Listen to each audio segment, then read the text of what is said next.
Hallelujah.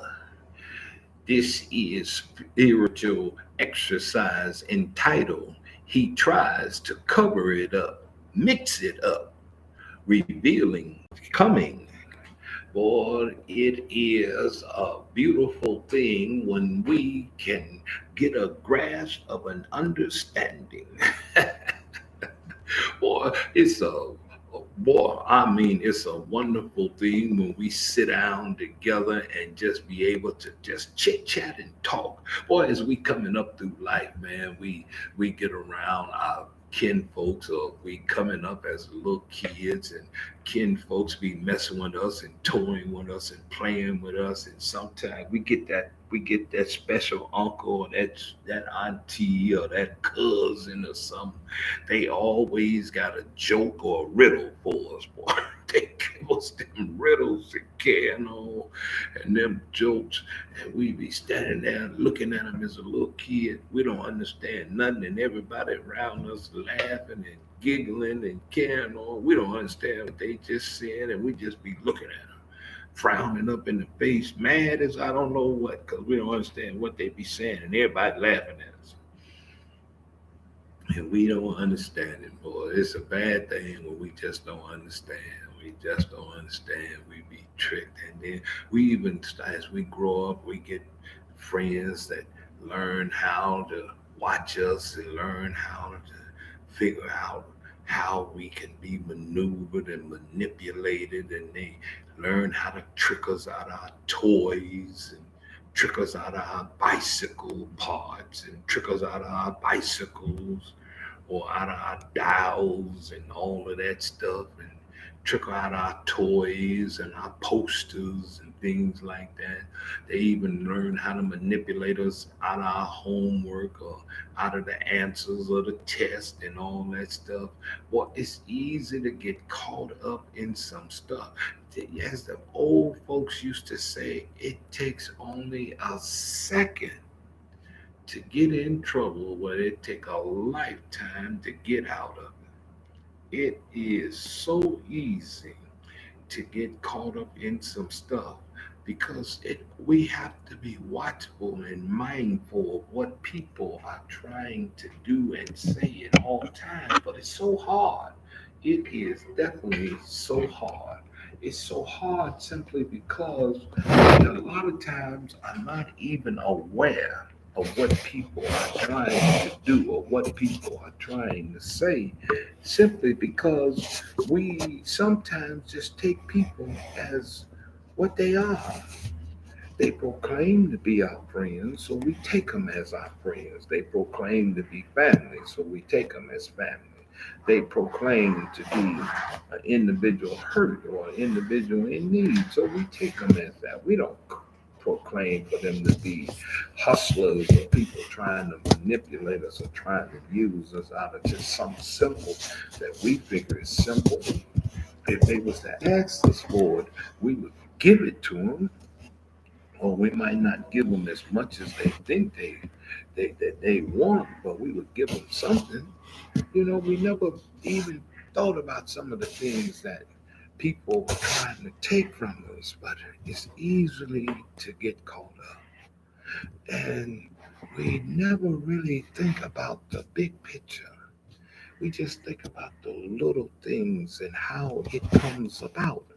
But we never parlay or never picture that there is a bigger picture going on around us.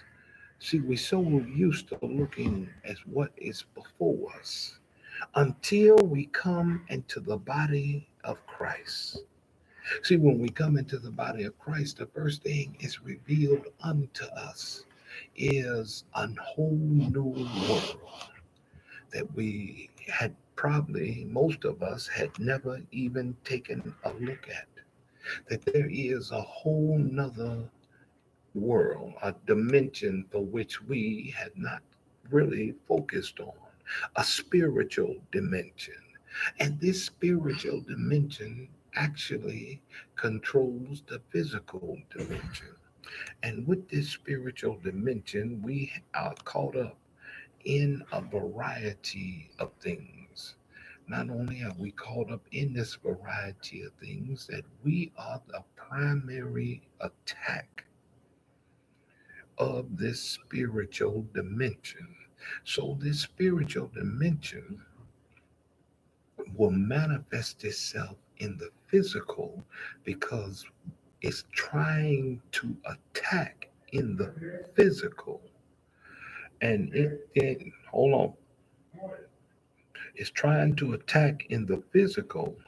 And in the physical is where we are.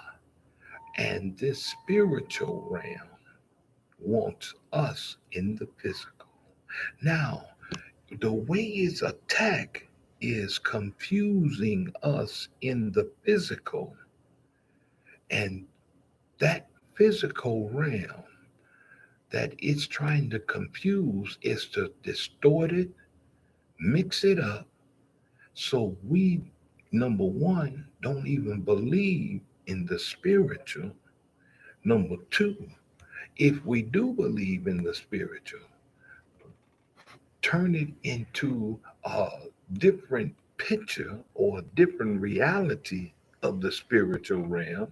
Number three, give us a whole different understanding of the spiritual realm.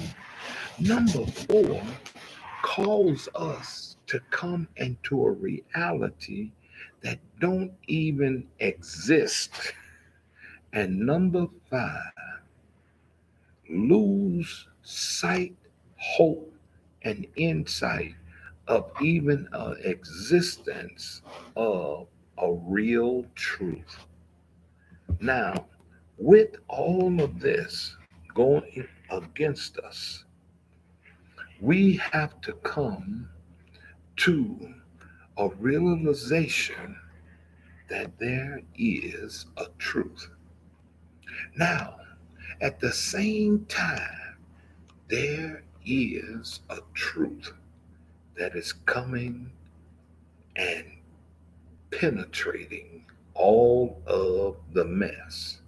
Because you see, the falsehood has no power over the truth, and the truth is being revealed, and it's revealing the falsehood. But now, when we see the truth, even the falsehood is doing all it can to deter us from the truth.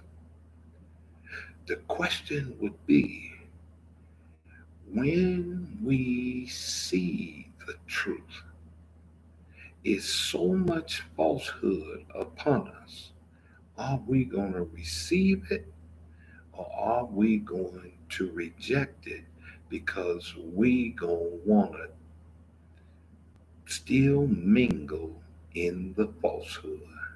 You see, falsehood becomes so comfortable, it becomes so pleasurable that we refuse to accept the truth. But here is the glorious picture. Regardless of if we accept it or not, truth is still truth.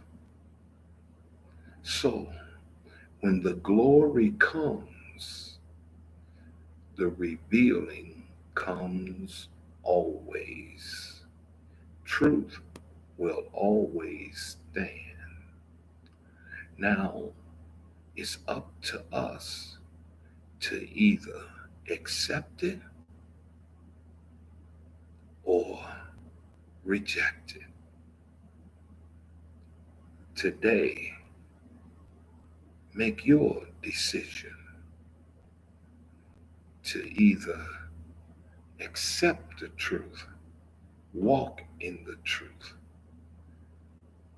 follow the truth, and go His way, or reject the truth and mingle in the mud. This is our spiritual exercise.